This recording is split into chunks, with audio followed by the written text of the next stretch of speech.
So as Matthias said, thank you for that introduction. My name is Aneelah, and I am with the Muslim Association of Puget Sound. And just by way of background, the Muslim Association of Puget Sound, or MAPS, serves over 5,000 families of all kinds of different ethnic backgrounds. So just by way of background and understanding how big it is.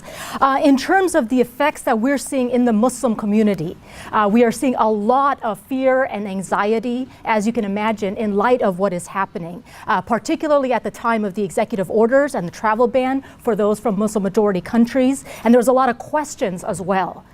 Some of that fear and anxiety did decrease a little bit with the wins that we had here through Washington State and other states challenging the administration's travel bans. So that was really positive to see, as well as the outpouring of support from the community, from people like you that we have witnessed at our mosque. And that part has been beautiful to see, but unfortunately there's still a lot of fear and concern and anxiety, particularly when it comes to kids who are being bullied in schools. There's no accurate data on this, but community surveys say that something like 8 out of 10 Muslim students are bullied in their schools, sometimes in front of or even by their teachers and school administrators, which is really devastating. And that's, of course, a source of concern. We've also seen hate crimes at some of the highest levels in our nation's history. And this is even locally. We had at the University of Washington, Seattle campus, a woman, a young Muslim student there who wears hijab like me, was hit in the face with a glass bottle.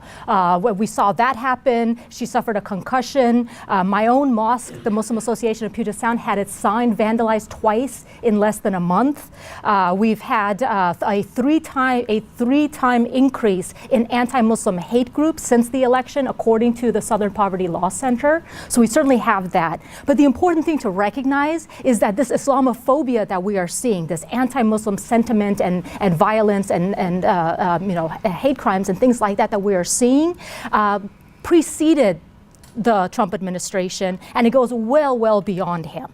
2015 was in fact the year that we saw the most number of reported hate crimes against Muslims or those perceived as Muslims. And we have many stories. You may have seen some of these in the headlines. Muslims being shot, execution style sometimes, being attacked, and all sorts of things. And this includes here locally too. Up in Everett, a young 19-year-old woman was just waiting at a bus stop, and she was attacked by a man who was yelling anti-Muslim slurs at her as he beat her, causing a concussion, bruised ribs,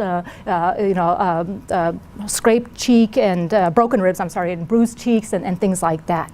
So, but this has been the result. What we're seeing now, this hate crimes, is the result of over 15 years of demonization of Muslims and Islam. And this has been spreading conspiracy theories and false information by certain groups who have pushed forward, perpetrated this sort of fear and animosity towards Muslims. And this has gone unchallenged for so long, which is why you can say certain things about Muslims that you cannot get away saying about any other community. If you were to replace some of the things that we're even seeing on mainstream media with any other group, it would not be acceptable, would not be socially acceptable. But if Muslims are in there, it is considered okay.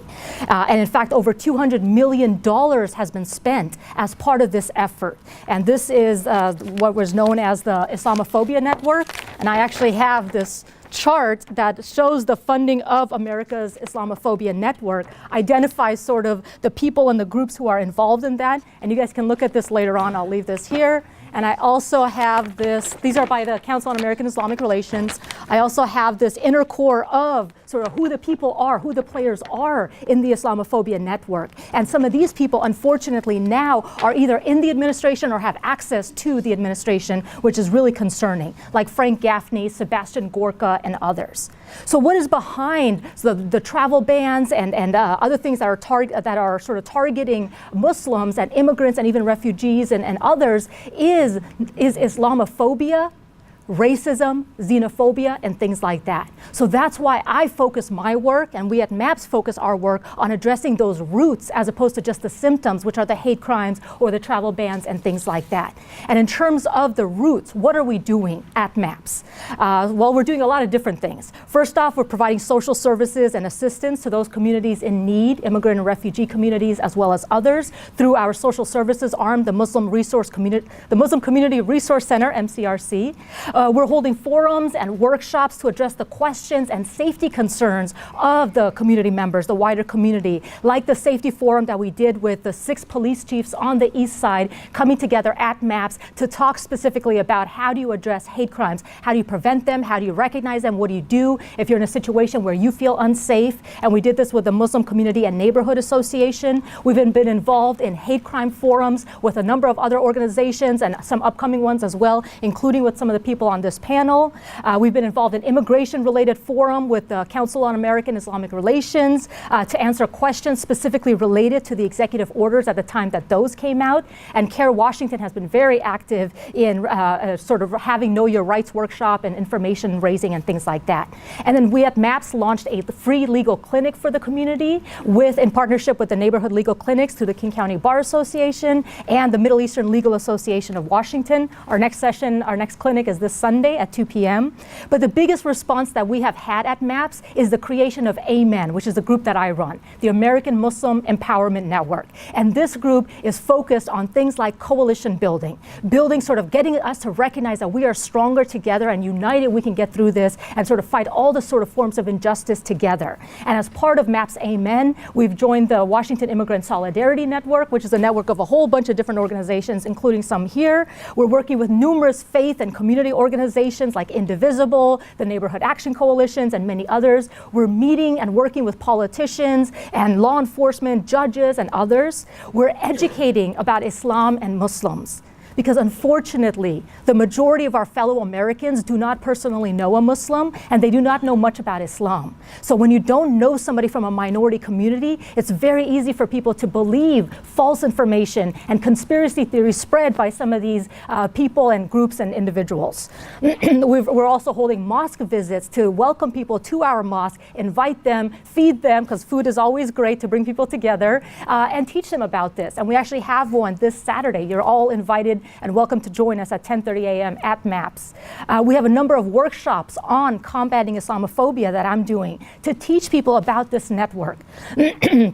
And help them recognize how they can be active in combating Islamophobia and really addressing this huge divide that we currently have between the reality of Muslims in America and the perception that is created by the false information. And this Friday, I'll be doing one of those workshops as part of the Step Up Leadership Conference through Leadership Snohomish County up at Linwood. And then there's another one that I'm doing next week on May 3rd as well through Sahara Education. So we're hoping to work with schools, law enforcement, judges, businesses, counties, public entities on teaching about Islamophobia, training people, helping people who are in positions like all of you, positions of power, to recognize what it is and how to combat it. Because this is the sort of information that needs to be addressed because it's constantly in mainstream media every single day. And one of the most important things we're doing is leveraging media, because Islam and Muslims are the most mentioned in the media in terms of religion. And unfortunately, the overwhelming majority of that is negative.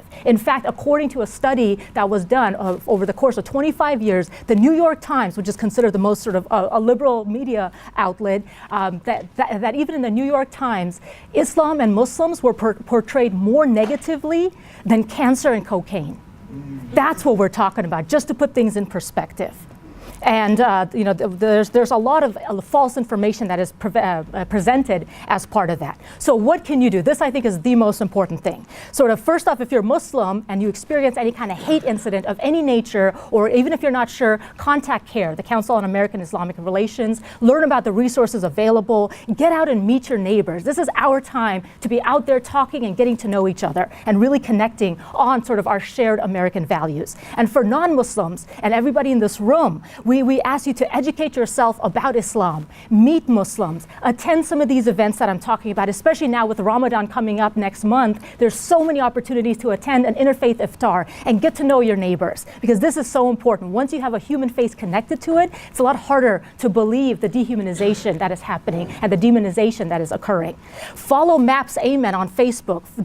Subscribe to the MAPS newsletter to learn of other opportunities. Learn about the Islamophobia network. There's a whole report called Confronting Fear that you can get online that talks about this. But the most important thing that you can do, and every single one of you in this room has this potential, this power, and I would say this incredible responsibility. You can use the power of your voice. Write letters to the editor. Use mainstream media to amplify your message, to talk about our shared American values, to really speak out against this kind of sort of anti-Muslim sentiment and propaganda that is being spread.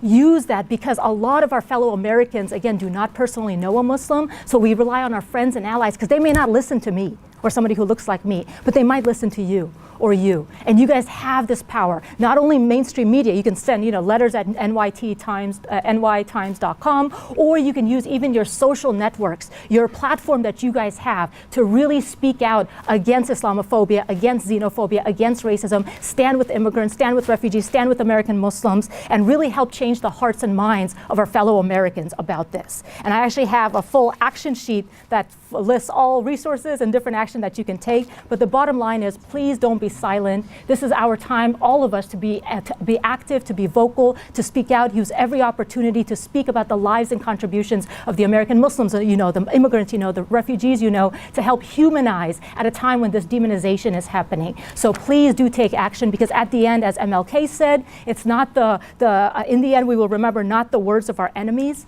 but the silence of our friends. So please don't be silent. Thank you so much.